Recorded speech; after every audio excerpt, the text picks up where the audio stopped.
ಮಾಡಲಿಕ್ಕೆ ಕೃಷ್ಣ ಕೊಡುವಂತಹ ಸಂದೇಶ. ಇದೇ ಶ್ಲೋಕದಿಂದ ಇನ್ನೂ ಒಂದು ನಮ್ಮ ಸಮಸ್ಯೆಯನ್ನು ಪರಿಹಾರ ಮಾಡ್ತಾನೆ ನೋಡಿ ಕೃಷ್ಣ.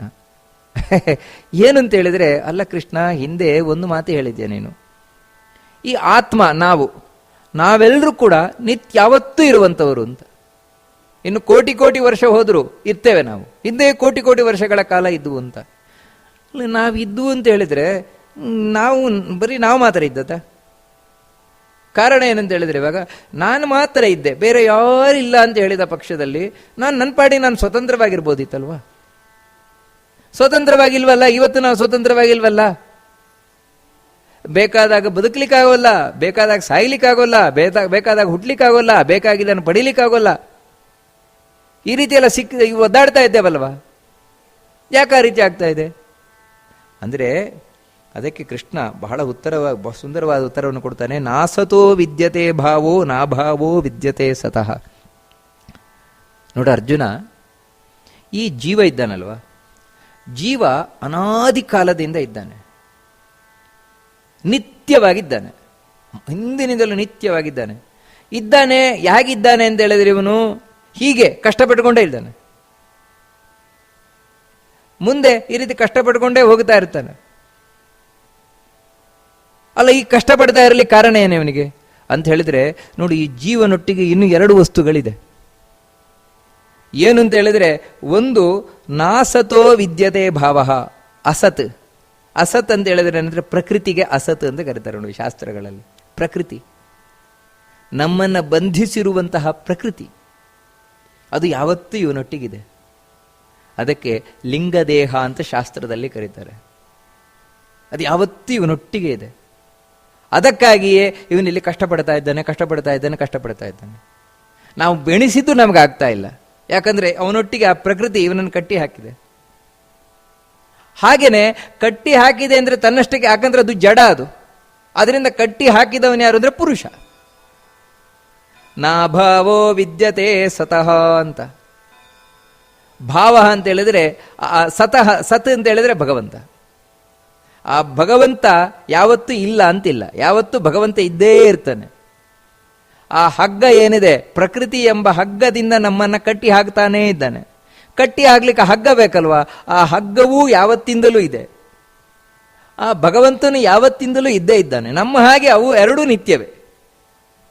ಹಾಗಿದ್ರೆ ಹೀಗೆ ಇರುವುದು, ನಾವು ಯಾವಾಗಲೂ ಒದ್ದಾಡ್ಕೊಂಡೇ ಇರೋದಾ? ಅಂದ್ರೆ ನೋಡಿ, ಒಬ್ಬ ಯಾರೋ ವ್ಯಕ್ತಿಯನ್ನು ನಾವು ಕಟ್ಟಿ ಹಾಕ್ತೇವೆ ಅಂತ ಹೇಳಿದ್ರೆ, ಒಂದು ಕಟ್ಟಿ ಹಾಕ್ಲಿಕ್ಕೆ ಒಂದು ಹಗ್ಗ ಬೇಕು, ಕಟ್ಟಿ ಹಾಕುವವನೊಬ್ಬ ಬೇಕು. ಅದೇ ಪ್ರಕೃತಿ, ಪುರುಷ. ಆ ಪ್ರಕೃತಿ ಏನಿದೆ, ಆ ಪ್ರಕೃತಿಯನ್ನು ನೋಡ್ಕೊಳ್ತಾ ಇರುವವಳೇ ಲಕ್ಷ್ಮಿ ಅಂತ ಕರಿತೇವೆ, ಮಹಾಲಕ್ಷ್ಮಿ. ಶ್ರೀದೇವಿ, ಭೂದೇವಿ, ದುರ್ಗಾದೇವಿಯಾಗಿ ತಾನು ಬಂಧಿಸ್ತಾ ಇದ್ದಾಳೆ. ಯಾರ ಆಜ್ಞೆಯಿಂದ ಬಂಧಿಸ್ತಾ ಇದ್ದಾಳೆ ಅಂದ್ರೆ ಅದೇ ಪುರುಷ. ಆ ಪುರುಷರ ಎಂಬ ಹೆಸರಿನಿಂದ ಕರೆಯಲ್ಪಡುವವನೇ ನಾರಾಯಣ. ಅವನ ಆಜ್ಞೆಯಿಂದ ಇವಳು ಕಟ್ಟಿ ಹಾಕ್ತಾ ಇದ್ದಾಳೆ. ಲಕ್ಷ್ಮಿ ನಮ್ಮನ್ನು ಕಟ್ಟಿ ಹಾಕ್ತಾ ಇದ್ದಾಳೆ.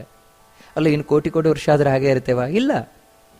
ಅದಕ್ಕೆ ದೇವರನ್ನ ಆಶ್ರಯಿಸಬೇಕು ಅಂತ ಹೇಳುದು. ಅವನು ಏನ್ ಮಾಡ್ತಾನೆ ಅಂದ್ರೆ, ಆ ಕಟ್ಟನ್ನ ಬಿಡಿಸ್ತಾನೆ. ಕಟ್ಟಿ ಹಾಕಿದ್ದಾನೆ ಅವನು, ಯಾರು ಕಟ್ಟಿ ಹಾಕಿದ್ನೋ ಅವನೇ ಬಿಡಿಸ್ಬೇಕು.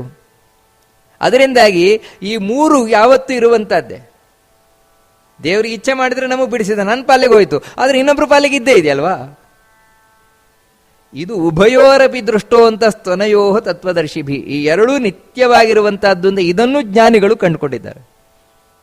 ಇದು ನೋಡಿ ಇನ್ನೊಂದು ಅರ್ಥ ಈ ಶ್ಲೋಕಕ್ಕೆ.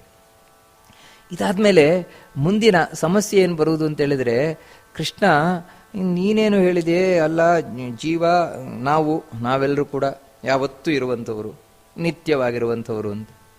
ಹೇಗೆ ನಂಬುದು ಅಂತ ಗೊತ್ತಾಗ್ತಾ ಇಲ್ಲ ಕೃಷ್ಣ. ನಾವು ಯಾವತ್ತಿಂದ ಯಾವತ್ತಿಗೂ ನಿತ್ಯವಾಗಿರುವುದು. ಯಾಕಂದ್ರೆ ನಾವು ಈ ಜಗತ್ತಿನಲ್ಲಿ ನೋಡಿರುವುದು ಹೇಗಂತ ಹೇಳಿದ್ರೆ, ಯಾವುದು ನೋಡಿದ್ದೇವೆ ಎಲ್ಲ ಒಂದಲ್ಲ ಒಂದು ದಿನ ಹೋಗಲೇಬೇಕು. ಯಾವುದೇ ಒಂದಿರ್ಬೋದು. ಅದಕ್ಕೆ ಲಾಂಗ್ ಲೈಫ್ ಅಂತ ನಾವು ಹೇಳಿದ್ರು ಕೂಡ ಎಷ್ಟು ವರ್ಷ ಹೇಳ್ಬೋದು? 100 ವರ್ಷ, 200 ವರ್ಷ, 300 ವರ್ಷ, ಕಡೆ ಒಂದು 1000 ವರ್ಷ ಹೇಳಿ. 1000 ವರ್ಷ ಆದ್ಮೇಲೆ ಹೋಗ್ಲೇಬೇಕು. ಎಲ್ಲಿವರೆಗೆಂದ್ರೆ ಈ ಬ್ರಹ್ಮಾಂಡವೇ ಒಂದು ದಿನ ಹೋಗುತ್ತೆ ಅಂತ ಹೇಳ್ತಾ ಇದ್ದಾರೆ.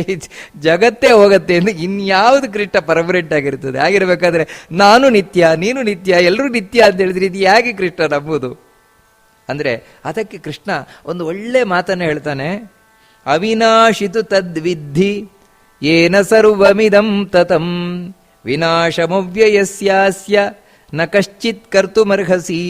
ನೋಡು ಅರ್ಜುನ, ಒಂದು ವಿಷಯ ತಿಳ್ಕೊಳ್ಬೇಕಾದದ್ದು, ನಾವು ಯಾವುದನ್ನು ಪರ್ಮನೆಂಟ್ ಅಂತ ಹೇಳ್ತೇವೆ, ನಿತ್ಯ ಅಂತ ಹೇಳ್ತೇವೆ, ಆ ನಿತ್ಯ ಎನ್ನುವ ವಸ್ತು ಯಾವ ರೀತಿ ಇರ್ತದೆ ಅಂದರೆ ಅವಿನಾಶಿತು ತದ್ವಿದ್ದಿ, ಅಂದರೆ ನಾಶ ಇಲ್ಲದೆ ಇರುವುದು.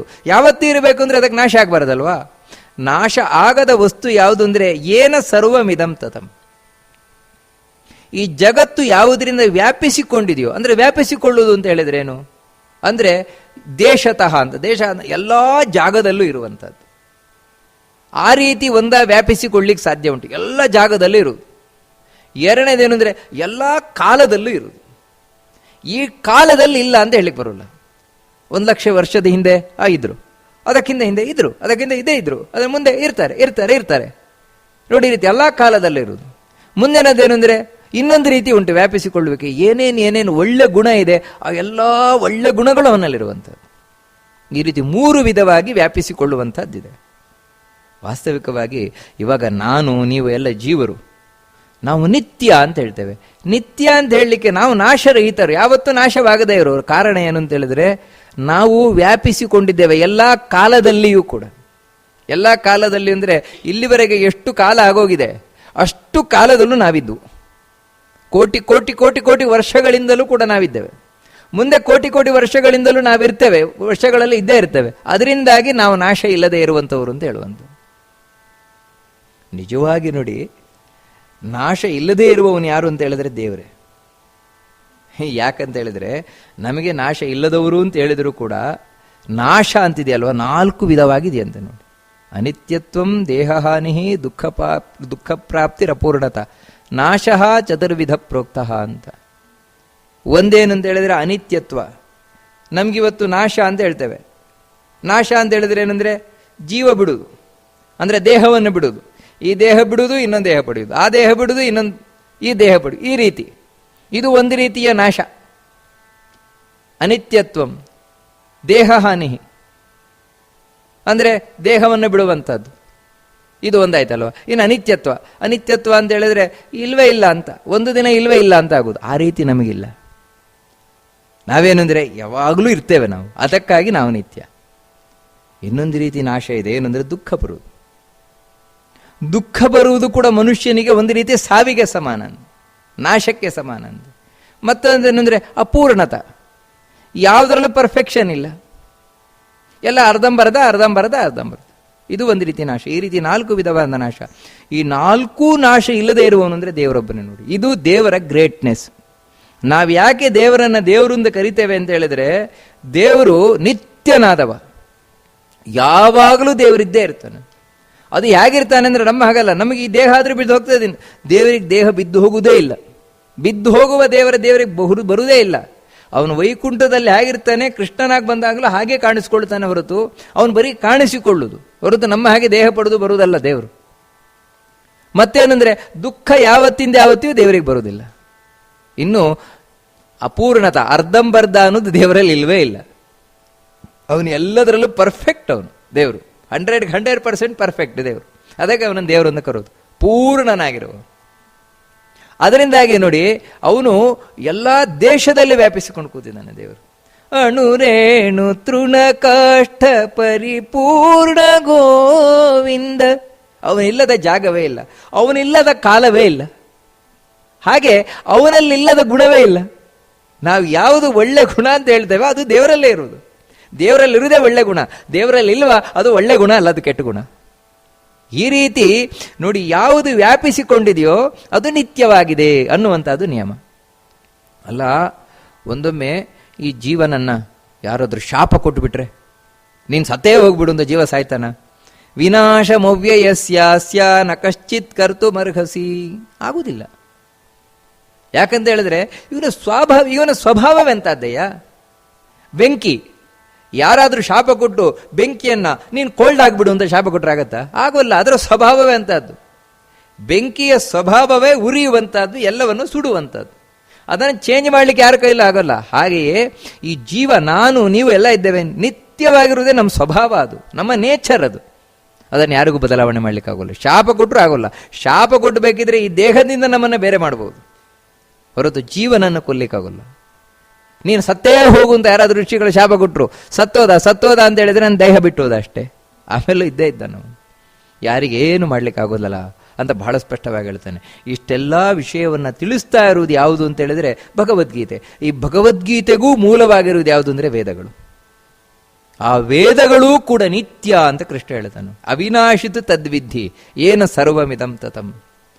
ಈ ವೇದಗಳು ಅಂತ ಏನಿದೆ, ಋಗ್ವೇದ, ಯಜುರ್ವೇದ, ಸಾಮವೇದ, ಇದೆಲ್ಲವೂ ನಿತ್ಯ. ಕಾರಣ ಏನಂದ್ರೆ ಇದು ಕೂಡ ವ್ಯಾಪಿಸಿಕೊಂಡಿರುವಂತಹದ್ದು ಶಬ್ದದ ಮೂಲಕ, ಅಕ್ಷರಗಳ ಮೂಲಕ. ಅಕ್ಷರ ಎಲ್ಲ ಕಡೆ ವ್ಯಾಪಿಸಿಕೊಂಡಿದೆ. ನಾವೇನು ತಿಳ್ಕೊಳ್ತೇವೆ ಅಂತ ಹೇಳಿದ್ರೆ ಮಾತಾಡಿಬಿಟ್ರೆ ಆಮೇಲೆ ಹೋಯ್ತು. ಇವಾಗ ನಾನು ಮಾತಾಡಿದ ನಂತರ ಅದೇನಾಯ್ತು, ಆ ಶಬ್ದಗಳೆಲ್ಲ ಹೊರಟೋಯ್ತು. ನಾವು ತಿಳ್ಕೊಳ್ತೇವೆ ಹೊರಟೋಯ್ತು. ಹೊರಟು ಹೋಗಲಿಲ್ಲ. ಮತ್ತೇನೆಂದ್ರೆ ಆ ಎಲ್ಲ ಶಬ್ದಗಳಲ್ಲಿದ್ದಂತಹ ಸೌಂಡ್ ಇದೆಯಲ್ವಾ, ಅದು ಹೋಯ್ತಷ್ಟೇ. ಹೊರತು ಆಮೇಲೆ ಆ ಅಕ್ಷರಗಳು ವಾತಾವರಣದಲ್ಲಿ ಇದ್ದೇ ಇರ್ತಾವ ವಾತಾವರಣದಲ್ಲಿ. ಯಾವ ರೀತಿ ಅಂತ ಹೇಳಿದ್ರೆ, ಇವತ್ತು ನಾವು ನೋಡಿ ರೇಡಿಯೋ ತರ್ತೇವೆ, ಆನ್ ಮಾಡಿದ ಕೂಡಲೇ ಇದು ಆಕಾಶವಾಣಿ ಅಂತ. ಅಲ್ಲಿವರೆಗೆ ಇರಲಿಲ್ವಾ ಶಬ್ದಗಳು? ನಾವಿದ್ದಲ್ಲೇ ಯಾಕೆ ನಮ್ಮ ಕಿವಿ ಕೇಳಿಸ್ತಾ ಇರಲಿಲ್ಲ?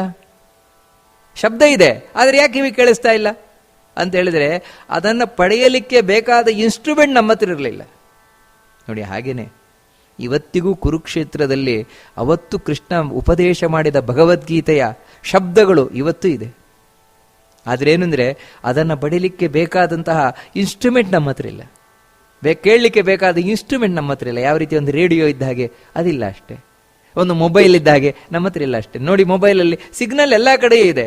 ಯಾರೋ ಮಾತಾಡಿದರೆ ನಮಗೆ ಕೇಳಲಿಕ್ಕೆ ಬೇಕು ಅಂತ ಹೇಳಿದ್ರೆ ಒಂದು ಮೊಬೈಲ್ ಬೇಕಲ್ವಾ, ಹಾಗೆ ಅದಿಲ್ಲ ಅಷ್ಟೇ.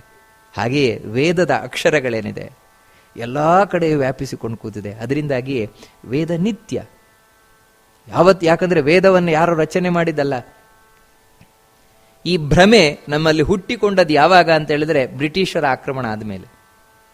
ವೇದವನ್ನ ಆರ್ಯರು ರಚನೆ ಮಾಡಿದ್ರು ಅನ್ನುವಂತಹ ಕೆಟ್ಟ ಒಂದು ಚಾಳಿಯನ್ನ ನಮಗೆ ಅವರು ಹುಟ್ಟಿಸಿದ್ರು. ಅದೇ ನಮ್ಮ ಪಠ್ಯ ಪುಸ್ತಕಗಳಲ್ಲಿ ಇದೇ ಪ್ರಿಂಟ್ ಆಯಿತು. ಆದರೆ ನಮ್ಮ ಭಾರತೀಯ ತತ್ವಶಾಸ್ತ್ರದ ಪ್ರಕಾರ ಪ್ರತಿಯೊಬ್ಬರು ಆಚಾರ್ಯರು ನೋಡಿ, ಶಂಕರಾಚಾರ್ಯರಿರ್ಬೋದು, ರಾಮಾನುಜಾಚಾರ್ಯರಿರ್ಬೋದು, ಮಧ್ವಾಚಾರ್ಯರಿರ್ಬೋದು, ಎಲ್ಲ ಆಚಾರ್ಯ ಪುರುಷರು ಕೂಡ ಇದನ್ನು ಒಕ್ಕೊರಲಿನಿಂದ ಒಪ್ಪಿರುವಂತಹದ್ದೇನೆಂದ್ರೆ ವೇದಗಳು ನಿತ್ಯ. ನೋಡಿ, ಈ ಕಾರಣದಿಂದಲೇ ವೇದಗಳನ್ನು ಯಾರೂ ಬರೆದವರಿಲ್ಲ, ಯಾರೂ ಇಲ್ಲ, ಇಲ್ಲಿವರೆಗೆ ಪ್ರಸಿದ್ಧಿಯೇ ಇಲ್ಲ. ವೇದವನ್ನು ಬರೆದವರು ಇಂಥವ್ರು ಅಂತ ಇಲ್ವೇ ಇಲ್ಲ. ಮತ್ತೇನೆಂದ್ರೆ ಗುರುಗಳ ಶಿಷ್ಯನಿಗೆ ಉಪದೇಶ ಕೊಡಬೇಕಾದ್ರೆ ಇಷ್ಟೇ ಹೇಳುದು, ನೋಡಪ್ಪ ನನ್ನ ಗುರುಗಳು ನನಗೆ ಉಪದೇಶ ಕೊಟ್ಟಿದ್ದಾರೆ, ಅದನ್ನು ನಾನು ನಿನಗೆ ಹೇಳ್ತೇನೆ. ಆ ಶಿಷ್ಯ ತನ್ನ ಶಿಷ್ಯನಿಗೆ ಅದೇ ಹೇಳು, ನನ್ನ ಗುರುಗಳು ನನಗೆ ಉಪದೇಶ ಕೊಟ್ಟಿದ್ದಾರೆ, ಅದನ್ನು ನಾನು ನಿನಗೆ ಹೇಳ್ತೇನೆ. ಇದೇ ರೀತಿ ಉಪದೇಶ ಪರಂಪರೆಯಿಂದ ಬಂದದ್ದಿದ್ದು, ಅದಕ್ಕೆ ಹೆಸರು ಶ್ರುತಿ ಅಂತ.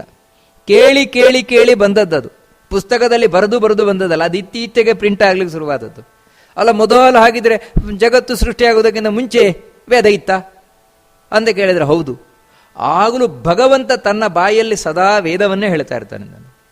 ದೇವರ ಬಾಯಲ್ಲಿ ಸದಾ ವೇದವೇ ಬರ್ತಾ ಇರ್ತದೆ. ಅದೇ ವೇದವನ್ನ ಈ ಜಗತ್ತು ಸೃಷ್ಟಿಯಾದ ಮೇಲೆ ಚತುರ್ಮುಖ ಬ್ರಹ್ಮದೇವರಿಗೆ ಉಪದೇಶವನ್ನು ಕೊಡ್ತಾನೆ.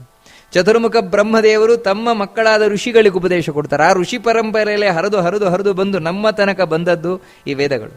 ಅದಕ್ಕಾಗಿ ಆ ವೇದವು ನಿತ್ಯ. ಅಂಥ ವೇದದಲ್ಲೇ ಹೇಳಲ್ಪಟ್ಟಿರುವಂತಹದ್ದು ದೇವರು ಯಾವತ್ತೂ ಇರುವವನು, ಜೀವ ನಾವು ಕೂಡ ಯಾವತ್ತೂ ಇರುವವರು, ಅದಕ್ಕಾಗಿ ಅದು ಸುಳ್ಳಲ್ಲ ಅನ್ನುವ ಈ ವಿಷಯವನ್ನು ಕೂಡ ಬಹಳ ಸುಂದರವಾಗಿ ಕೃಷ್ಣ ಪ್ರತಿಪಾದನೆ ಮಾಡ್ಕೊಂಡು ಬರ್ತಾನೆ. ಮುಂದೆ ಇನ್ನೇನು ಹೇಳ್ತಾನೆ ಅನ್ನೋದನ್ನು ಮುಂದೆ ನೋಡೋಣ ಅಂತ ಹೇಳ್ತಾ ಈ ಉಪನ್ಯಾಸವನ್ನು ಮಧ್ವಾಂತರ್ಗದ ಭಗವಂತನಿಗೆ ಅರ್ಪಣೆಯನ್ನು ಮಾಡೋಣ. ಶ್ರೀಕೃಷ್ಣ ಅರ್ಪಣ.